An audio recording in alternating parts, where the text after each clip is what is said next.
terima kasus, karena begitu mungkin terima korban yang nangis-nangis, mereka harus apa first step-nya, setelah itu mungkin rujukan seperti apa. Nah, mengapa menjadi penting agar SDM ini mereka tahu alurnya seperti apa yang harus dilakukan, sehingga karena pasti gini, padahal kita punya masalah, langkah awal atau penerimaan yang awal diterima oleh korban itu adalah langkah untuk menentukan langkah selanjutnya. Jadi, Dianawati menambahkan, tenaga layanan tidak hanya membutuhkan kompetensi teknis, tetapi juga kepedulian dan empati dalam menghadapi korban.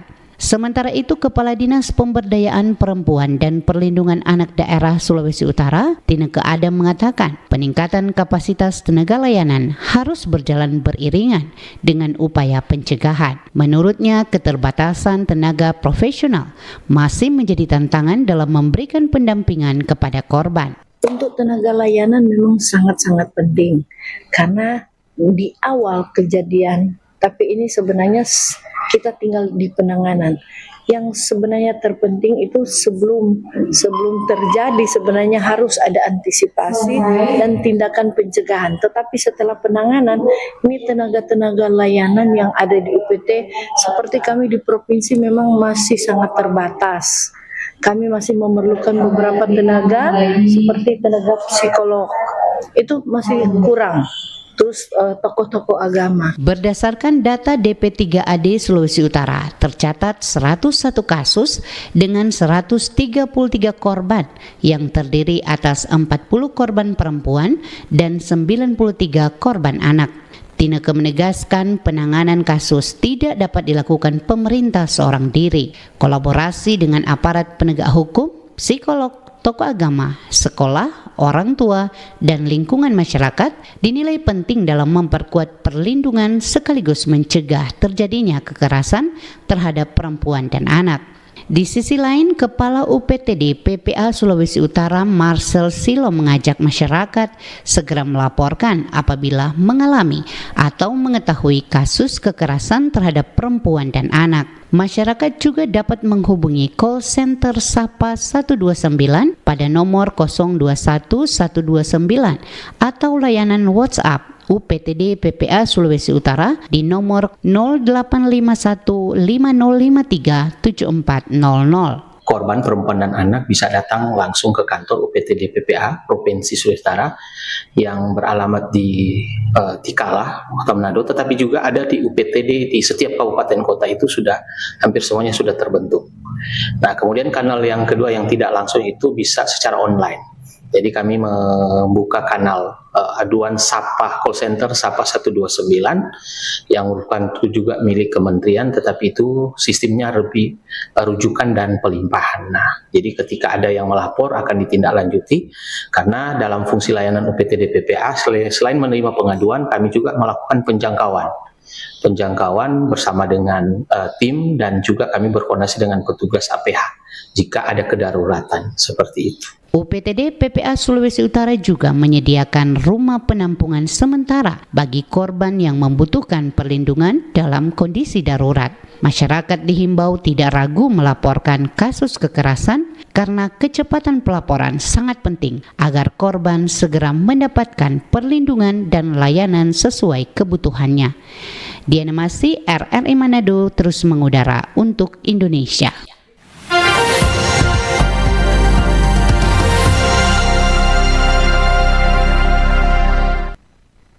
Kita ikuti berita dari RRI Gorontalo. Upaya memperkuat pemerataan dan kualitas pendidikan terus dilakukan pemerintah melalui Sekolah Nasional Terintegrasi. Kabupaten Bone Bolango menjadi salah satu titik sekolah nasional terintegrasi dari 17 titik di Indonesia. Sekolah Nasional Terintegrasi merupakan program pendidikan yang dibentuk berdasarkan instruksi Presiden nomor 10 tahun 2026. Kehadiran sekolah ini diarahkan untuk memperluas pemerataan akses pendidikan di berbagai daerah. Fasilitas yang tersedia nantinya dapat dimanfaatkan oleh siswa sekolah tersebut dan sekolah di sekitarnya. Kepala Balai Penjaminan Mutu Pelayanan Provinsi Gorontalo Kemendikdasmen Rudi Saifullah mengatakan konsep tersebut menjadi bagian dari visi Sekolah Nasional Terintegrasi. SNT ini Sekolah Nasional Terintegrasi ini merupakan instruksi Presiden nomor 10 tahun 2026, di mana SNT ini mempunyai visi yang sangat mulia. Yang pertama adalah SNT akan menjadi tempat fasilitator untuk pemerataan mutu pendidikan yang ada di seluruh Indonesia dan termasuk di Bonebolango. Kemudian SNT ini akan menjadi pusat keunggulan, jadi tempat belajar anak-anak kita, anak-anak baik itu anak-anak yang SNT itu sendiri dan juga anak-anak yang ada di sekitar SNT. Kehadiran sekolah tersebut mendapatkan dukungan dari pemerintah Kabupaten Bonebolango. Sekretaris Daerah Bonebolango Iwan Mustafa mengatakan keberadaan sekolah ini dapat memperkuat Bonebolango sebagai kawasan pendidikan. Dukungan pemerintah daerah juga diarahkan pada kebutuhan pembangunan infrastruktur sekolah. Pemerintah daerah dalam hal ini sangat berterima kasih karena ini akan terus memperkaya Kabupaten Bonebolango sebagai kawasan pendidikan. Jadi kemarin ada sekolah Garuda, hari ini Sekolah Nasional Terintegrasi. Tentu pemerintah daerah akan berkomitmen mensupport ini. Memang kita sudah berbagi peran. Kemarin juga sudah berdiskusi dengan Kepala BPMP bersama Pak Bupati terkait apa peran Pemda. Berbagai langkah telah dilakukan oleh pemerintah Kabupaten Bonebolango bersama pihak terkait untuk memastikan kesiapan fasilitas. Sementara pihak sekolah juga menyiapkan konsep pembelajaran yang lebih luas dan terintegrasi. Kepala Sekolah Nasional Terintegrasi 6 Bonebolango mengatakan pihaknya telah berupaya memperkuat kualitas pembelajaran yang ada di SNT 6 Bonebolango. Kami kemarin itu juga melakukan benchmarking. Benchmarking itu seperti studi tiru kepada sekolah-sekolah terbaik di Indonesia agar dapat memperoleh gambaran bagaimana sebenarnya sekolah-sekolah yang memberi layanan terbaik atau layanan internasional itu dapat kita tiru hal-hal baik tersebut di sekolah. Pendekatan internasional menjadi bagian dari pengembangan layanan pendidikan di Sekolah Nasional Terintegrasi. Kehadiran Sekolah Nasional Terintegrasi diharapkan dapat memberikan layanan pendidikan yang lebih berkualitas bagi peserta didik di Bonebolango. Dari Gorontalo, Rehenda Tau melaporkan. Lintas Magota, Manado, Gorontalo, Tahuna, dan Talaut.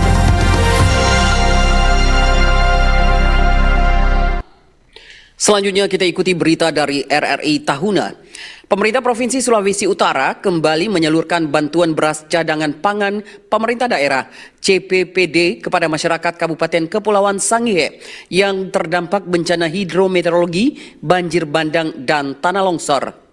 Pemerintah Provinsi Sulawesi Utara kembali menyalurkan bantuan beras cadangan pangan pemerintah daerah CPPD kepada masyarakat Kabupaten Kepulauan Sangihe yang terdampak bencana hidrometeorologi, banjir bandang, dan tanah longsor di Gudang Bulog Cabang Tahuna Selasa 11 Agustus 2026. Bantuan tersebut diserahkan melalui koordinasi pemerintah provinsi bersama instansi terkait guna membantu pemenuhan kebutuhan pangan masyarakat selama masa pemulihan pasca bencana. Kepala UPTD Pendapatan Daerah Provinsi Sulawesi Utara wilayah Sangihe, Talaut, dan Sitaro, Stanley Tikwalu, mengatakan bantuan beras tersebut merupakan bentuk intervensi pemerintah Provinsi Sulawesi Utara untuk membantu memenuhi kebutuhan pangan masyarakat terdampak bencana pada bulan Juli lalu. Hari ini ada penyerahan bantuan beras cadangan pangan pemerintah daerah Provinsi Sulawesi Utara sebesar 3.500 kg untuk mengintervensi masyarakat Kabupaten Sangihe yang mengalami bencana alam hidrometeorologi. Penyaluran bantuan dilakukan berdasarkan laporan dan koordinasi bersama Badan Penanggulangan Bencana Daerah terkait kondisi masyarakat yang masih membutuhkan dukungan pasca bencana. Stanley berharap bantuan ini dapat meningkatkan beban masyarakat terutama memenuhi kebutuhan pangan sehari-hari selama proses pemulihan pasca bencana di beberapa lokasi terdampak.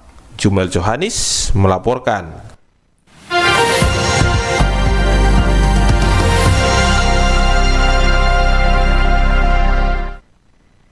Kita ikuti berita dari RRI Talaut. Harga beras premium di Pasar Melongwane mulai mengalami penurunan sejak pekan lalu. Harga beras premium di Pasar Tradisional Melongwane, Kabupaten Kepulauan Talaut mulai menunjukkan tren penurunan.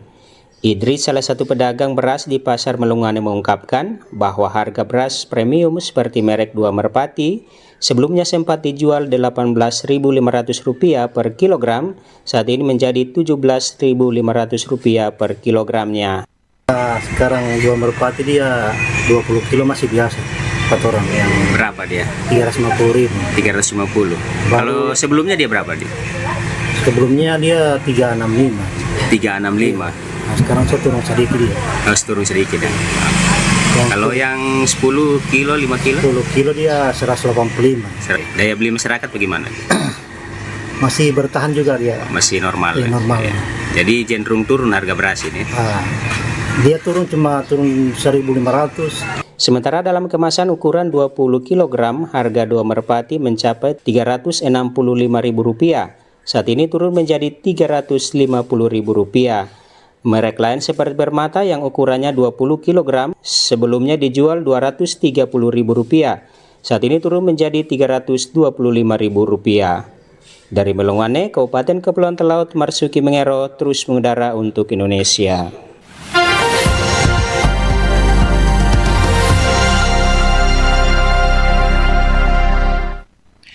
Pendengar dan pemirsa, sekian lintas berita Magota, Manado, Gorontalo, Tahuna, dan Talaut untuk hari ini, Rabu 12 Agustus 2026. Mewakili pimpinan dan seluruh kerabat kerja yang bertugas, saya Ika Darsono Momuaya, selamat sore dan sampai jumpa.